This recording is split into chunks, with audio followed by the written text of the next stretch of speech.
Double bedroom ఇళ్లపై Revanth సర్కార్ కీలక నిర్ణయం తీసుకుంది. మూసీ బ్యూటిఫికేషన్ లో భాగంగా బఫర్ జోన్ లో ఇండ్లు కోల్పోయే నిరాశ్రయాలకు డబుల్ బెడ్రూమ్ ఇండ్లు ఇవ్వాలని నిర్ణయించింది. ఇందిరమ్మ ఇండ్లకు సంబంధించి హౌసింగ్ శాఖ అధికారులతో సీఎం రేవంత్ రెడ్డి సమీక్ష నిర్వహించారు. గ్రేటర్ సిటీలో నిర్మించిన డబుల్ బెడ్రూమ్ ఇండ్లు ఎన్ని, లబ్ధిదారులకు కేటాయించినవెన్ని, ఇంకెన్ని ఖాళీగా ఉన్నాయని వివరాలు తెలుసుకున్నారు. లబ్ధిదారులకు ఇవ్వకుండా దాదాపు 30,000 ఇండ్లు ఉన్నట్లు, వాటిలో కొన్ని పనులు చేస్తేనే అప్పగించేందుకు వీలవుతుందని అధికారులు చెప్పారు. ఆ పనులకు మూసీ బ్యూటిఫికేషన్ కోసం తీసుకొచ్చే లోన్ పైసలు వాడాలని సర్కార్ నిర్ణయించింది. నిర్మాణాల్ని పూర్తి చేసి మూసీ బ్యూటిఫికేషన్ లో ఇండ్లు కోల్పోయే బాధితులకు ఇవ్వాలని రేవంత్ సర్కార్ నిర్ణయించింది.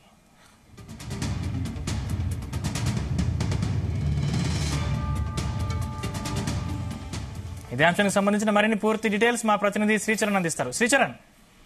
సందీప్, బేసిక్ గా ఇందిరమ్మ ఇండ్ల పథకం ఇదేదైతే డబుల్ బెడ్రూమ్ ఉందో ప్రస్తుతానికి గవర్నమెంట్ తీసుకున్న డెసిషన్ ఏంటంటే మొదట ప్రామిస్ చేసినట్టు సొంత స్థలంలో ఇల్లు కట్టుకుంటే 5 లక్షల రూపాయలు సహాయం కూడా అందిస్తామని కూడా ప్రధానంగా గవర్నమెంట్ ప్రామిస్ చేసింది. ప్రజాపాలనలో భాగంగా దరఖాస్తులు నమోదు చేసుకున్న అర్హులందరికీ కూడా ఈ పథకము వర్తిస్తుంది అని కూడా గవర్నమెంట్ ప్రధానంగా ప్రామిస్ చేసింది. దశల వారీగా రాష్ట్రంలో ఇల్లు లేని నిరుపేద అర్హులందరికీ కూడా ఈ పథకం వర్తింపజేస్తుంది అని ముఖ్యమంత్రి స్వయంగా ప్రకటించారు. గత ప్రభుత్వం డబుల్ ఇండ్ల నిర్మాణంలో చేసిన తప్పులు జరగకుండా అసలైన అర్హులకు లబ్ధిదారులని ఎంపిక చేస్తామని కూడా ప్రధానంగా ముఖ్యమంత్రి రేవంత్ రెడ్డి చెప్పినప్పటికీ అయితే ప్రస్తుతానికైతే గవర్నమెంట్ ఒక సెన్సేషనల్ డెసిషన్ తీసుకుంది అని మనం చెప్పాలి. మూసీ నది బ్యూటిఫికేషన్ లో భాగంగా బఫర్ జోన్ లో ఏదైతే బఫర్ జోన్ లో ఇండ్లు కోల్పోయే నిరాశ్రయులకు డబుల్ బెడ్రూమ్లు ఇవ్వాలని కూడా ప్రభుత్వం నిర్ణయించింది. ఇందిరమ్మ ఇండ్లకు సంబంధించి దాదాపు 30,000 పైగా కూడా ప్రస్తుతానికి ఆల్రెడీ కన్స్ట్రక్టెడ్ ఉన్నాయి. వాటిని మళ్ళీ రెనోవేట్ చేయాల్సిన అవసరం ఉంటుంది అని కూడా ప్రభుత్వం నిర్ణయించింది. అయితే ఇందిరమ్మ ఇళ్లకు సంబంధించి హౌసింగ్ శాఖ అధికారులతో ముఖ్యమంత్రి రేవంత్ రెడ్డి సమీక్షించారు. గ్రేటర్ సిటీలో నిర్మించిన డబుల్ బెడ్రూమ్ లో ఇండ్లు ఎన్ని లబ్ధిదారులకు కేటాయించినవి, ఇంకా ఎన్ని ఖాళీగా ఉన్నాయనేది ప్రధానంగా కూడా chief minister concern department roads and buildings officers తోని డీటెయిల్స్ తీసుకున్నారు.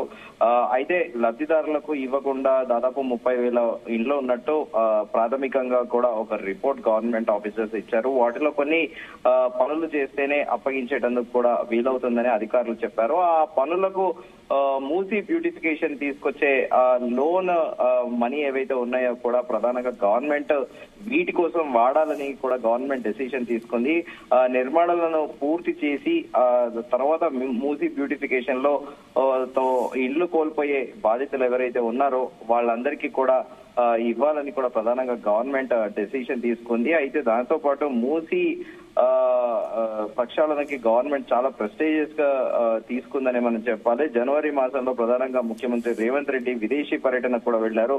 ప్రధానంగా అక్కడ లండన్ సిటీలో వరల్డ్ లో టాప్ 7 వండర్స్ లో కూడా ఒకటి లండన్ బ్రిడ్జ్ ఏదైతే ఉందో దాన్ని లండన్ బ్రిడ్జ్ కింద ఒక రివర్ ఉంటుంది, థీమ్స్ రివర్. ఆ రివర్ పైన బ్రిడ్జ్ సిటీ చాలా బ్యూటిఫుల్ గా కనిపిస్తుంది. సిమిలర్ గా ఇక్కడ కూడా మూసీ నది once upon a time similar గా లండన్ సిటీ తిరిగా ఉండేది. మనం ప్రధానంగా ఇటు హైకోర్టు వెళ్లే దారిలో అఫ్జల్ గంజ్ గానీ, ఎంజీపీఎస్ గానీ, అలా జియాగూడ గానీ ఇట్లా వరుస పెట్టి 3 బ్రిడ్జెస్ ఉంటాయి. ఆ బ్రిడ్జెస్ కింద మూసీ నది ఫ్లోటింగ్ అని ఉంటుంది. Once upon a time Nizam rule చేసినప్పుడు ఆ ఏరియా అంతా చాలా ఫ్రెష్ గా ఒక సిమిలర్ గా ఒక ఫారెన్ కంట్రీలో ఉన్నట్టు ఉండేదని కూడా ప్రధానంగా చరిత్రకారులు చెప్తూ ఉంటారు. అయితే కాలక్రమేణా మూసీ నది కాస్త అది డ్రైనేజ్ వ్యవస్థగా మారింది.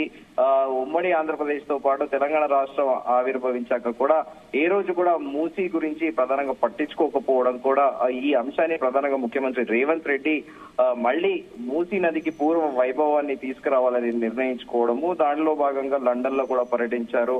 ఆ థీమ్స్ రివర్ ని కూడా ఆయన పరిశీలించి తనంతరం దుబాయ్ వెళ్లిన విషయం తెలిసింది. ఆ దుబాయ్ లో కూడా మొత్తం 70 సంస్థలతో కూడా ముఖ్యమంత్రి రేవంత్ రెడ్డి సంప్రదించి డిజైన్లను కూడా ప్రధానంగా వరల్డ్ క్లాస్ సిటీగా ఆల్రెడీ ఎగ్జిస్టెడ్ హైదరాబాద్ సిటీకి ఒక గ్లోబల్ సిటీగా పేరొందింది. దాన్ని ఇంకా ఈ మూసీ రివర్ ని ఇంకా మోడర్న్ గా చేసి ఇంకా వరల్డ్ క్లాస్ లెవెల్లో హైదరాబాద్ సిటీని కూడా ప్రధానంగా గ్లోబల్ స్థాయిలో రిజిస్టర్ చేయాలని చీఫ్ మినిస్టర్ ఒక చాలా ప్రెస్టీజియస్ గా తీసుకున్నారు. ఈ డిజైన్లను కూడా చాలా అభివృద్ధి చేశారు. దాదాపు 50 కిలోమీటర్ల పొడవున ఉండే ఈ Musi river front green urban park లో షాపింగ్ కాంప్లెక్స్ నిర్మాణాలు కూడా చేయాలనుకున్నారు. అయితే దీంట్లో ఎవరైతే ఉంటారో విక్టిమ్స్ ప్రధానంగా ఇల్లు మూసీ బాధితులు ఎవరైతే ఉంటారో, ఇప్పుడు మనం చెప్పుకున్న ఈ మూసీ రివర్ అప్గ్రేడ్ విషయంలో ఎవరైతే బాధితులు ఉంటారో వారందరికీ కూడా ఈ మిగిలిన ఏవైతే 30,000 హౌసెస్ ఉన్నాయో వాటిలలో అకామిడేట్ చేయాలని కూడా గవర్నమెంట్ డెసిషన్ తీసుకుంది. అయితే టెంపరీగా మ్యూజియం బ్యూటిఫికేషన్ లో కూడా ఏదైతే డబ్బులు గవర్నమెంట్ ఆఫ్ ఇండియా నుంచి లోన్ తీసుకుంటుందో రిజర్వ్ బ్యాంక్ ఆఫ్ ఇండియా నుండి, వాటిని కంటెంపరీగా కూడా ఈ హౌసెస్ డబుల్ బెడ్రూమ్ హౌసెస్ పైనే స్పెండ్ చేయాలని కూడా ప్రధానంగా గవర్నమెంట్ డెసిషన్ కి వచ్చింది. సో 6 గ్యారంటీలలో ప్రధానంగా ఈ ఇందిరమ్మ ఇళ్ల పైన కూడా చాలా ప్రెస్టీజియస్ గా గవర్నమెంట్ తీసుకుంది. సో పోస్ట్ పార్లమెంట్ ఎలక్షన్స్ తర్వాత కూడా వీటిని చాలా ఎక్స్పెడైట్ చేసి మ్యాక్స్ ఎంత వీలైతే అంత తొందరలో కూడా బెనిఫిషనరీస్ కి అందజేయాలనేది కూడా ప్రధానంగా కాంగ్రెస్ ప్రభుత్వము భావిస్తుంది. అయితే ఇప్పుడు మనం అనుకున్నట్టుగా కూడా ఇప్పుడు ఎగ్జిస్టెడ్ 30,000 ఏవైతే అందుబాటులో ఉన్నాయో వాటిని కొంచెం రెనోవేట్ చేసి అవి బెనిఫిషరీస్ కూడా ఇవ్వచ్చని కూడా అధికారులు అయితే ఒక రిపోర్ట్ అయితే చీఫ్ మినిస్టర్ కి ఇచ్చారని అయితే మనకు సమాచారం. సందీప్, శ్రీచరణ్, అంటే బఫర్ జోన్ లో ఇల్లు కోల్పోయే నిరస్థాయిలు సుమారు ఎంతమంది ఉండే అవకాశం ఉంది? వాళ్ళందరికీ విడతల వారిగా ఇస్తారా లేకపోతే ఒకేసారి పూర్తయ్యేలా ప్లాన్ చేస్తున్నారా? అప్రాక్సిమేట్ గా ఇప్పటికైతే స్టాటిస్టిక్స్ ప్రభుత్వం ఇంకా గవర్నమెంట్ కూడా అఫీషియల్ గా అనౌన్స్ చేయలేదు ఎంతమంది నిర్వాసితులు ఉన్నారనేది. దానిపైన కూడా ప్రధానంగా ఒక రిపోర్ట్ ఇంకా అధికారులు ఆ రిపోర్ట్ ఇచ్చే ప్రక్రియలోనే ఉన్నారు. సో ఆ రిపోర్ట్ అందాక కూడా మనకి పూర్తి వివరాలు తెలుస్తాయి. అలాగే దాంతో పాటు దీన్ని దశల వారీగా కూడా ప్రభుత్వము ఇచ్చే ఆలోచనలో కూడా ఉంది బెనిఫిషనరీస్ కి. ఆల్రెడీ మనం చెప్పుకున్నాం ఈ 6 స్కీమ్ల గురించి గవర్నమెంట్ చాలా స్క్రూటినీ కూడా చేస్తోంది. అయితే వైట్ రేషన్ కార్డు మ్యాండేటరీ చేసింది అన్ని స్కీమ్స్ 6 గ్యారంటీల హామీలో.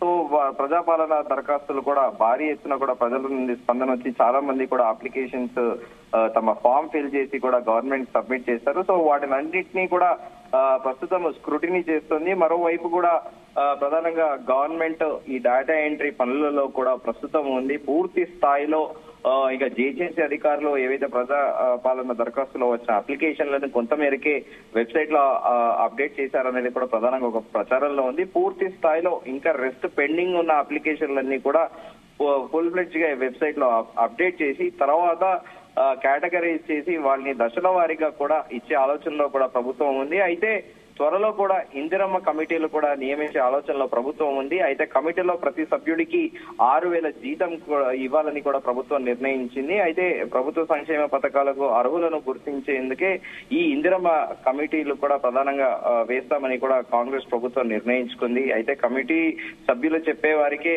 ప్రభుత్వ పథకాలు వర్తిస్తాయి. ఇందిరమ్మ కమిటీలో ప్రధానంగా దానికి కూడా స్పెసిఫిక్ గా మెన్షన్ గా ఒక క్రైటీరియా మెన్షన్ చేయబోతోంది గవర్నమెంట్.